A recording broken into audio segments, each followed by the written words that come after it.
બરોડા બાર એસોસિએશનની ચૂંટણીનું શુક્રવારે સવારે 9:30 થી સાંજે 5:30 વાગ્યા સુધી મતદાન યોજાયું હતું. મતદાન માટે 1 કલાકનો સમય વધારાયો છે.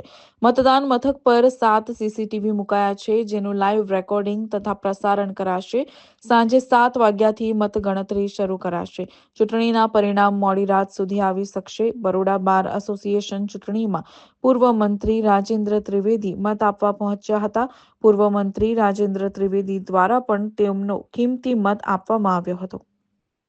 45 વર્ષ થયા વકીલ થયે અને આ જ ન્યાય મંદિરના પ્રાંગણમાં જ્યારે એનું લોકાર્પણ થયું અને ઉદ્ઘાટન થયું, એમાં સ્પીકર તરીકે રહેવાનો મને એક લાહવો પણ મળ્યો.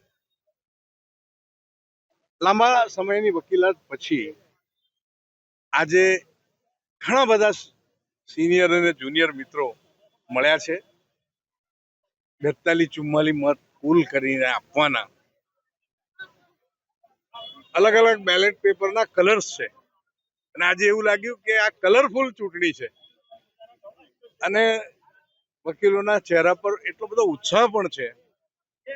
આપણને ખૂબ આનંદ થાય અને નિર્વિઘ્ને હસી ખુશીથી જ્યારે આ ચૂંટણી ચાલી રહી છે વકીલોની, ત્યારે હંમેશા મારા મનમાં એક વાત રહે છે કે સારા વકીલોએ ચૂંટવા જોઈએ. પોતાના નેતા સારા હોવા જોઈએ. જુનિયર વકીલોને મારી એ જ શીખ છે. લોકો માટે લડીએ છીએ આપણે, સામાન્ય જન માટે આપણે જ્યારે લડતા હોઈએ ત્યારે વકીલોના અધિકાર માટે વધારે જાગૃત રહેવાની વકીલોએ જરૂર છે. ધન્યવાદ. ભારત માતા કી જય.